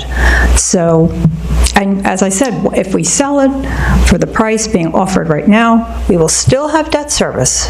The debt service doesn't go away, and that's a significant amount, but we will have lost the option of open space. Wayne, do you know the schedule for debt service payments on the property? How many have we made this year, or do you know when it was made? Or I don't know. Monty might have something. The schedule is uploaded to the internet, if you want it. Yeah. Just tell me, I'm curious to know how much we've already paid this year. For anyone who wants to look, by the way, the schedule is uploaded. It's available on the city website. It's backup material to this. And it is number 4B, 5 and 6. 5 is the debt service, and 6 is the debt payment schedule. So if anybody wants to quickly look it up. And for your knowledge, the principal plus interest at the end of the amortized loan is $13.1 million. So the 9.9 is actually 13.1 at the end of the payments. Can we have Mr. Hubert up at this time? Thank you. Mr. Mark, and you can correct me when you get up here. I always say Hubert sometimes and Hubbard other times. So Hubert, right. I'm wrong on all occasions, on all accounts. Sure, absolutely. Let me interject one thing on the residential question. Yes, sir. Believe it or not, our code does not actually define residential. Believe it. But but of course it talks about multi-family residential, single-family residential, and what we would probably have to look at is classifying something for transient more like a hotel. Believe it or not, an actual, just a dictionary definition of residential could include hotels, the way it defines residential. But based on our code, more than likely, the transient type housing would be looked at as a hotel as opposed to a residential development like homes and condominiums. Mr. Borcheller. Good evening, Terry Borcheller, one of the partners with Mark Holbert. Before I started, I wanted to say a big thank you again to Mr. Zidane's, Colonel Young, Ms. Moss, Mr. Howell, and Mr. Lang. I haven't had a chance to speak with each of you, but I've had good opportunities with most of you. Colonel Young, you don't return your voicemails. I have tried to reach out to you because I really do want to get your history mined on this project, and maybe after tonight you'll return my call. I wanted to clarify, and I really do sincerely say thank you. You, at many times, I'm sure, have a very thankless job. Most of you work very hard in your real life, and you do this to serve our community. And based on the last few weeks of what I've been going through, I would never want to be in your shoes, and I very much appreciate what you do for our community. Before I start, and I'll try to be very brief, I want to just clarify a couple of things that were said. My partner and I were on the phone with Mr. Zito and Jason Brown. We were crystal clear about the fact that we would provide parking. However, Mr. Brown did not say 2,000 spaces. He determined that he actually would need 500 spaces. That was very clear with the four of us on the phone. And we also said that we absolutely would put it in writing. I just wanted to clarify that, if you don't mind. Also, Mr. O'Brien, I have a huge amount of respect for you, voted for you. What I would like to say, to clarify some of your wording, we called Mr. O'Connor directly after the last meeting, and we said, please put the wording in for the deed restriction to mimic what the county has in the contract. That's our intent. If that didn't happen, that was a misstep, but we absolutely want to mimic the wording of the deed restriction for residential to mimic what the county has put in their contract. Just for clarification, it sounds like the contract that you have right there is the original contract offer, not the revised one, and that's probably why I don't think we did a revised one for these gentlemen. Okay. It was just they had modified their offer price. Okay. So I just wanted to make sure that the public was aware of that as well. I wanted to clarify from the last meeting, my partner, his credentials, and again, I want to do this quickly, but he is not just a local home builder. He has built multiple commercial properties. His reputation in Lakeland, and by the way, I live here, I'm a partner. He frequents here often. He visits my mother probably more than I do in Vero Beach. We've moved her here. So we are not, Mr. Paladin, we are not from Miami. We're not from South Florida. We're not coming in to poach land. Mark's accomplishments, 175 Polk County Builders Association awards in the past 15 years, if you want to tackle his integrity, as far as the quality of his work. Home of the Year 35 times. Best overall quality builder, including commercial, for the past 20 years in a row. So if you guys want to know who you're going into business with, you might want to look him up.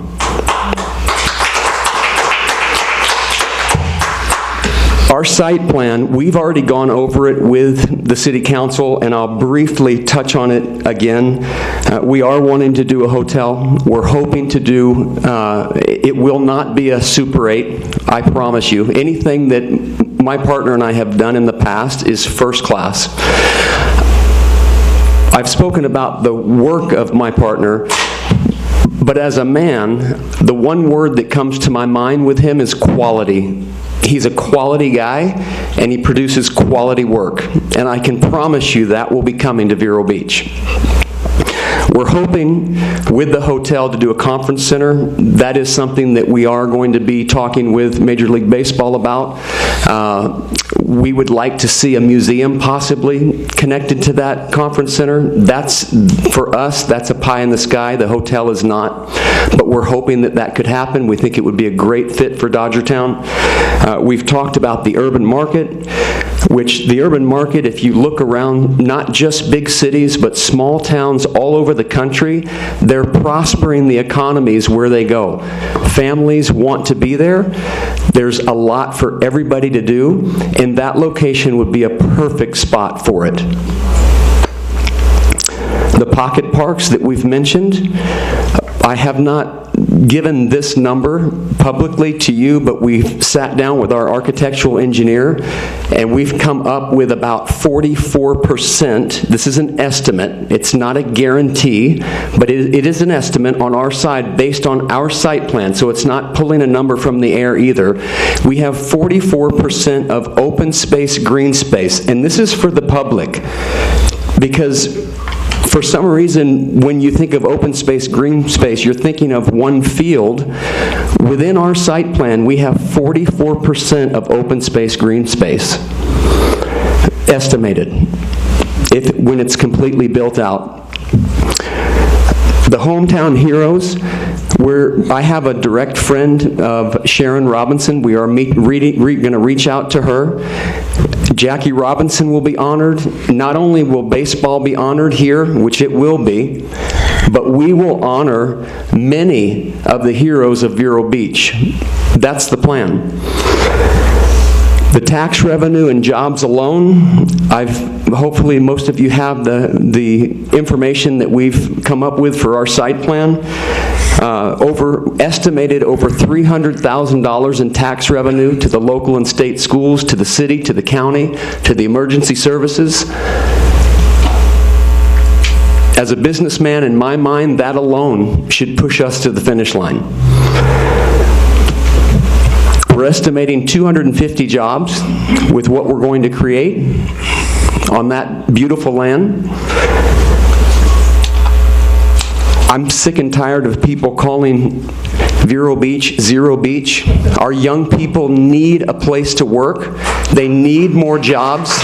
They need a place that they can be excited about, and this place will be exciting. It will complement Dodgertown. 100%. We hope that MLB comes. We hope that Dodgertown thrives. We want to be a part of what they're doing. In my mind, we've already, and I'm speaking as a resident, we've already bought the property once. We don't need to buy it again. I went by the property today, Dodgertown. The gate happened to be open. I drove in and I took about 10 pictures. It's despicable. Roofs are falling apart.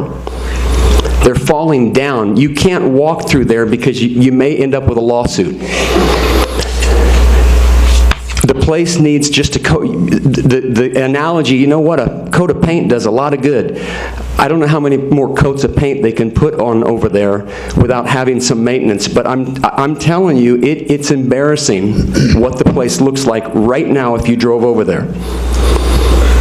That's not the Dodgertown that I envision, and I hope that the county takes the money that they were hoping to buy this property with and they put it into Dodgertown, because Dodgertown needs it. I've been there with my son to the Jackie Robinson game, the historical game this year.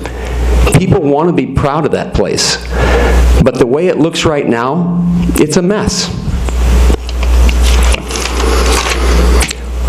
Our development will be exactly what Mark Holbert and myself have proposed. As I mentioned, my partner is known, very, very well known in Lakeland, with a long track record for one word: quality. You talk to anybody in that community, stand-up guy, quality. First class. We want a place that we can all be proud of, a place for our entire community, and a place for our families. We've met with Eric Minger from the beginning. I met with him again yesterday. We're here not only to compliment Dodgertown, but we're here to compliment the airport as well. And we believe that the airport will thrive with our development. We believe that we will work hand in hand with Eric, and we will raise his property value. We believe that we will raise the property value of the neighborhood right next to our property. We will complement this community. Thank you for your vote for the developer. Thank you, Mr. Wilson. This is not to start a tit for tat. This is for clarification, because I want to make sure there was no misunderstanding between the county and Mr. Borchardt with regard to the spaces that might be needed. So if, Mr. Brown, if you wouldn't mind, you all saw me ask Mr. Brown if we needed some clarification, so I just want to know, what is the real number in your opinion? This is the parking spaces? Yes. Parking spaces. Parking spaces. A Holman Stadium event is 6,000 people. If you do 3 people per car, that's 2,000 spaces. You can't do it with 500 spaces. We have over there a couple hundred spaces. If we cleared every tree out of the place and parked on a couple of fields where MLB has clearly said they don't want us parking, and Mr. O'Malley has said they don't want us parking, we could maybe fit 700 spaces on site, so 500 parking spaces don't do it. You can't get 6,000 people on a site with 500 parking spaces. And today you do that how? We have an agreement with you that lets us park on 3 of your properties, this one and 2 others. Just to be clear to these guys that probably don't. But how many of those are, no, serious question, how many of those 3 properties that the city owns that we're letting you use, how much of that parking is taking place on this Dodgertown golf course property? It varies by event. Is that the 500 that he was talking about? Is that what you told them? We need 2,000 parking spaces. I understand total, yep. But we're not talking about the other properties. We're talking about Dodgertown Golf Course. How many spaces are you using at Dodgertown Golf Course? Okay, I'd like to clarify something. I heard the city lets us park on there. This entire piece of property has an agreement, used to have a parking easement across all of it, all 35 acres. It was a different amount of acreage before we did a little property swap, but we used to be able to park on the entire property any day we needed to, okay? We've been through numerous property exchanges and easement changes and all kinds of different changes between the city and the county, including us removing the park-like setting deed restriction. But once upon a time, that entire property we were allowed to park on unfettered, period. It was a deed restriction. It was an easement across the entire 35 acres that you own. But what I asked was, how many spaces are you currently using on the Dodgetown Golf Course property? So in order to secure a 6,000 property thing, the problem is our parking license agreement. If we want to be unfriendly, we can look at how it could survive a sale, potentially. But I would say that the same arrangement occurs on the other two pieces of property. So if you can sell this property and the parking restriction goes away, the other two, the airport parcels that are north of there, the same thing can happen. So that's what we're trying to plan for. Thank you. Well, I just, that's not what I asked. I just asked how many of the spaces on Dodgetown Golf Course are you using right now? Is that the 500 that you were referring to, or that was discussed before? I haven't counted them. I don't know. Okay. I don't know how many. All right. It has been used routinely for parking. Okay. Right now, it's not the only solution. Okay. Thank you, Mr. Brown. To be clear, sometimes when you're on council, you ask questions because you don't know the answer. Other times you ask questions because you don't know the answer. Thank you. That's right. So, Mr. Borchler, were you finished? Would you like to invite your partner up to sure. To say anything? Sure. Mr. Holbert.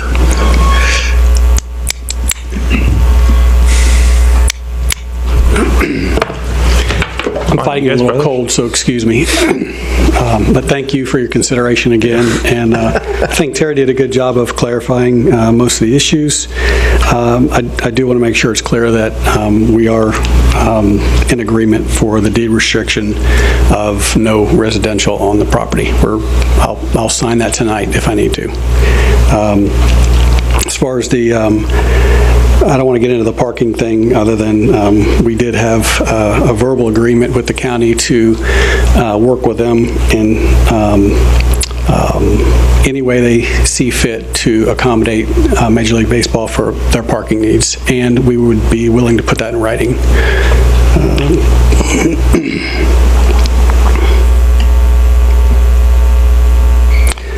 There was a comment made about my qualifications, and I'm not going to stand up here and tell you all of what I've done, but last time I was here, I showed you a project that we did build that was 40,000 square feet with a 2,000 square foot atrium and a glass elevator, and several other projects like that commercially. So I would think I'm well qualified to do a project like that, but I'm available for questions. Mr. Holbert, you're a certified green builder, is that right? That's correct. And in so much that you are, I would imagine you probably care about the environment. I do.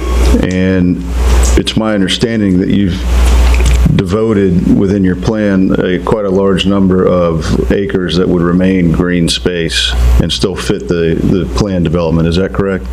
That is correct. Do you have an estimate of what that amount might be?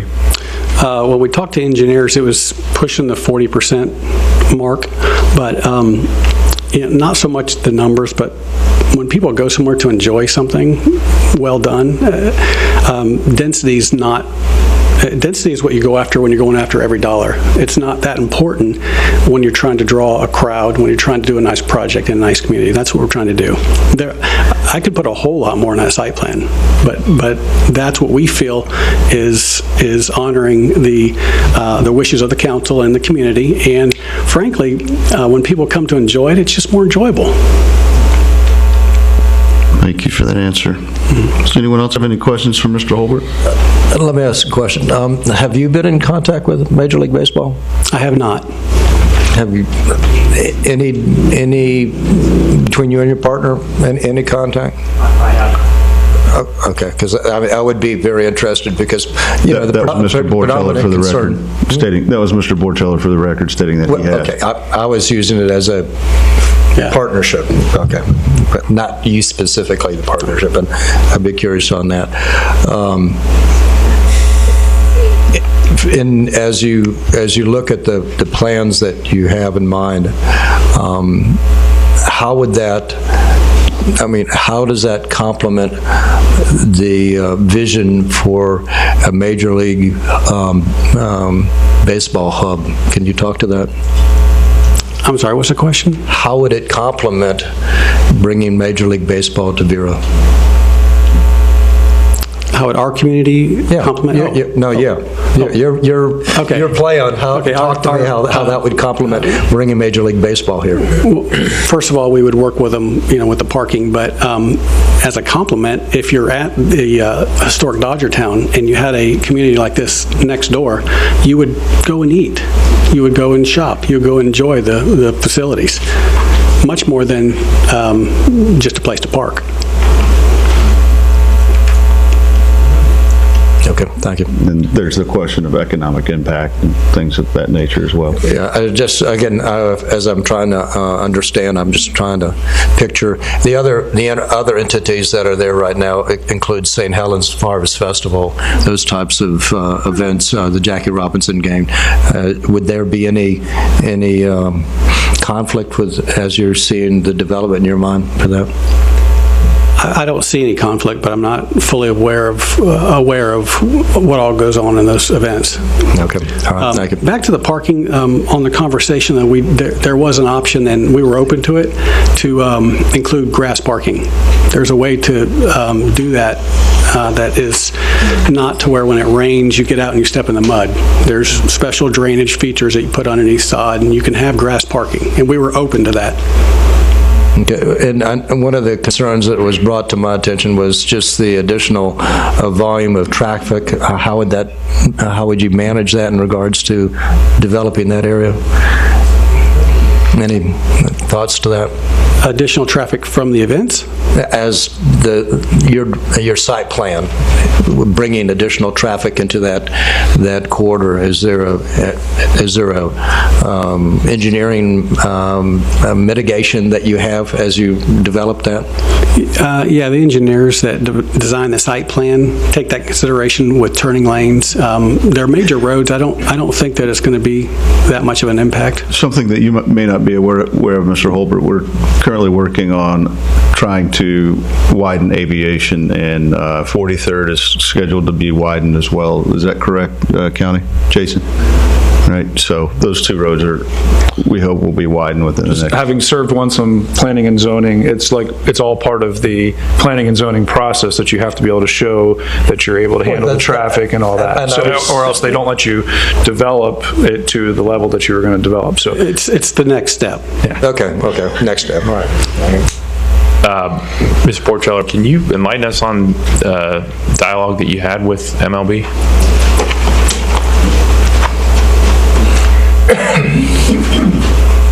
I didn't have much of a dialogue. I have sent an email to the two gentlemen that are talking to the county about the term sheet.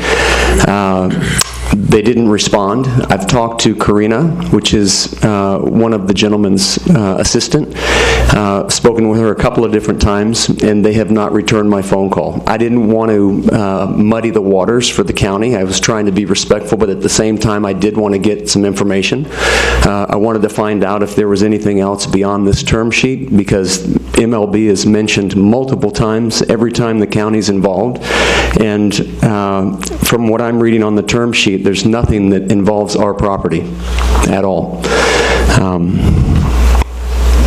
And I have also spoken with a couple of Major League Baseball players. One is a very dear friend of mine, Chris Singleton, and he's very interested to hear my voice after this meeting because he wants to be involved with the project if we get it.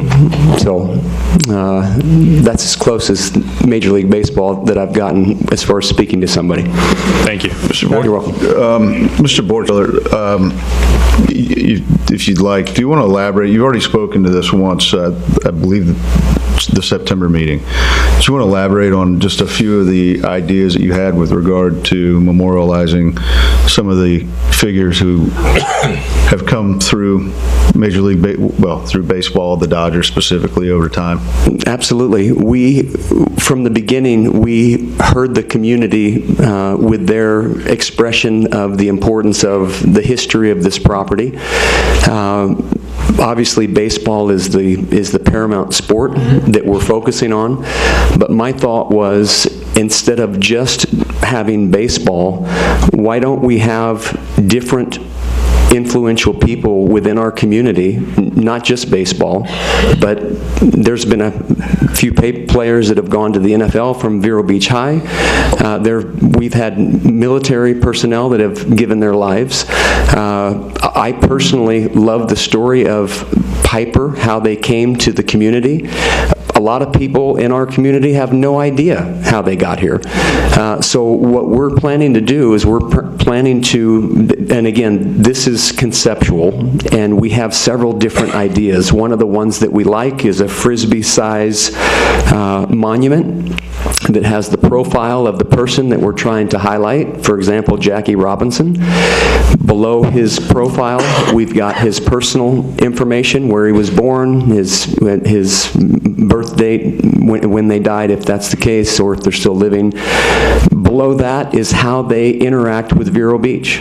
What was the involvement with the city? How did they become someone that's special to Vero? And we think that placing those types of monuments throughout the entire commercial complex, I don't see any better way to honor the history that we have with the different heroes from our community. And again, I don't know what all of the headings are going to be yet. That was one of the conversations I wanted to have with Colonel Young.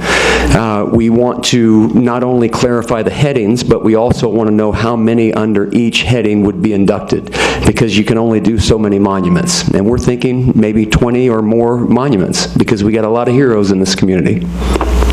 Thank you. You're welcome. Unless council has any other questions at this time, we typically take a break at 2 hours. We're at 2 hours now. We know it's going to be a late night, so if council would agree, we'll take... Can I ask one question? Yes, sir. Yes, sir. You spoke to your partner's credentials. What are yours?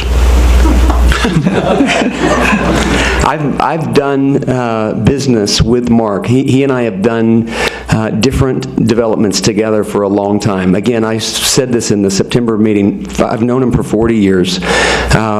My real job is a professional sports car driver that I was for 22 years. I don't tout on myself much, but I've got about 6 Rolexes because of the big race right up the street, the Daytona 24-hour that I've won 3 times. I'm wearing my $18 Casio. I'm not wearing my Rolex. And I've invested with Mark, and I've learned the business through working with him, and I feel like I have a great partnership with him. So that's my... Are you from the area? Am I from Vero Beach? Yeah. I was born in Hialeah, Mr. Paladin, so you were correct. It is a Dade County builder that has moved his way north. I was born in Hialeah. I was raised in Crystal River. My aunt and uncle used to vacation here in the 50s with my sister. They used to bring my sister with them when they would vacation. My aunt and uncle are amazing people. They had a ton of kids because they each had 8 kids each, and then they divorced, and they both brought their sets of kids. So I had a lot of cousins, and they would come to the beach. That they would come here to the Driftwood Inn. That's where they would stay, and my sister would come with them. My sister ended up moving here in the 80s. My wife and I, when we were married, we ended up coming here for vacationing in the early 90s, and we were going to build a vacation home here, and we were going to rent it out seasonally, and we were going to commute, and we looked at each other when we were building the rental home, and we thought, why would we not stay here? This is paradise. We love it here, and that was March of 2006. And unless I need a job that I can't find here, we plan on staying here. Thank you. Any other questions? Okay, well, at this time, let's take a recess. We'll return at 5:15. Is that enough time for everyone? Okay. Good for me. Well, that's